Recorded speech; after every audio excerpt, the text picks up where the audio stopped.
I'm not used to being completely pleased until we have finally fulfilled with what we have identified as our achievement. So we are working strongly to try to deal with our objective. But I think that we have begun with a very good atmosphere, and our plan it is to maintain this good atmosphere in all the different bodies that are currently under discussion, to have for the next week a very good ministerial engagement, to take decisions, and to have by the end of these 2 weeks a very strong outcome. We are seeking to have by the end of these 2 weeks the Lima draft text with the element for the negotiating text to send it to Paris, to have it already sent it in that city. So we hope that we can deal with that, and we think that with the support of all the different blocs with which we had talked in the pre-sessional meetings, we are going to fulfill and to achieve what we have identified as our objective.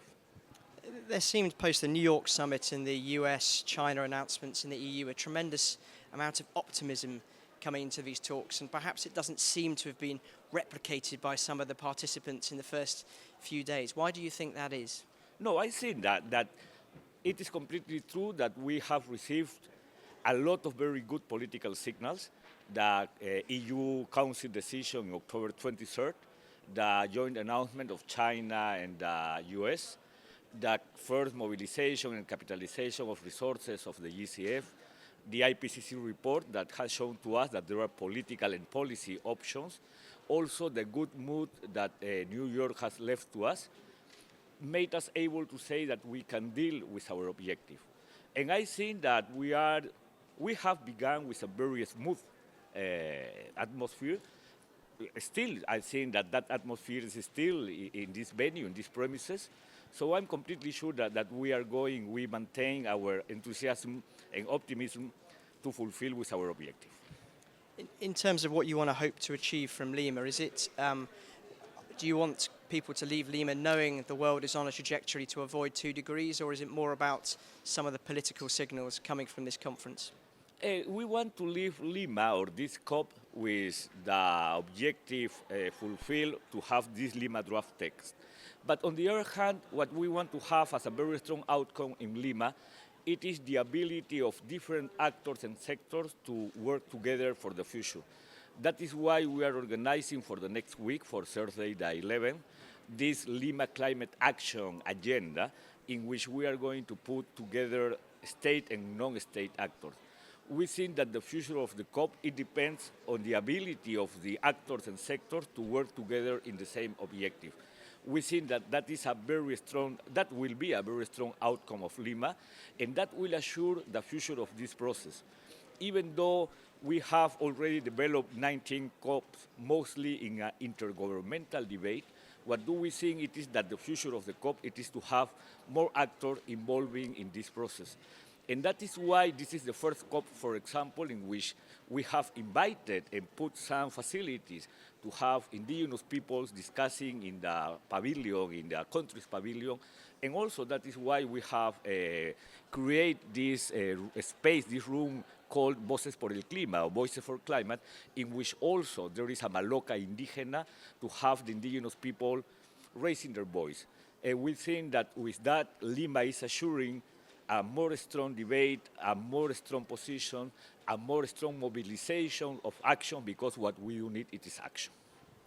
And what about events taking place outside Lima? What about this slump in global oil prices? Are you concerned that's going to derail this process simply because many countries are going to continually investing in fossil fuels? Sure, all the oil prices, it is a concern. But look, if we can achieve to have by the first quarter of the next year with the INDCs, that it is going to show what countries are planning to do in the future, we are not going to have problem with the oil prices.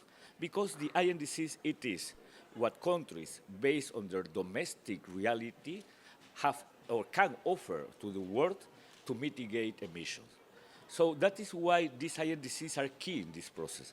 And that is why to have the INDCs put on table in the first quarter of the next year, we should fulfill with the mandate that Warsaw has left to us to have the approval of the decision that identify the upfront information that the INDCs should contain.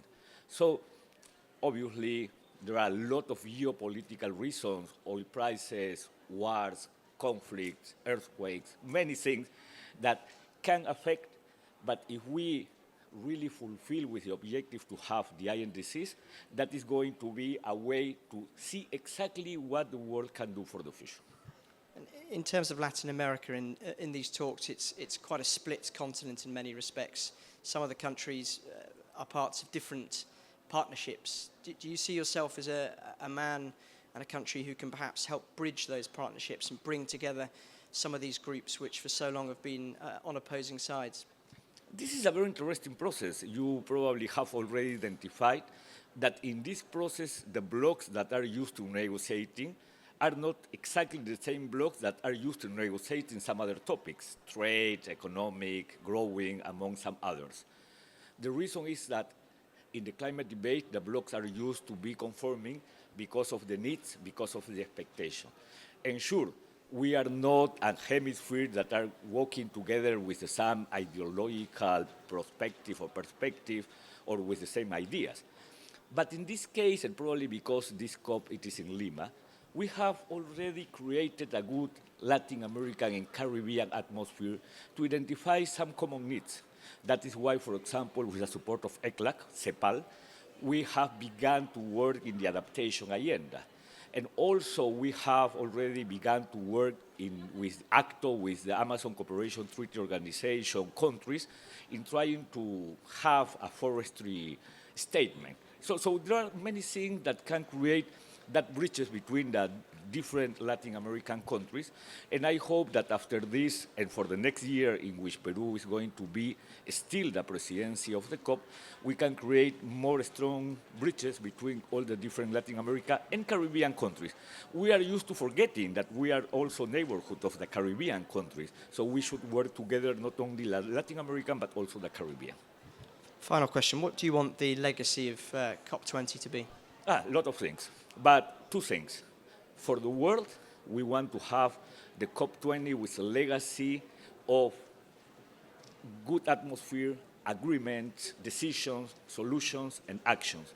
And also the legacy of have more actors on the table talking about this complex issue. For Peruvian, I think that the legacy, I hope, will be more information, more awareness, more ambition, and because of that three topics, more action.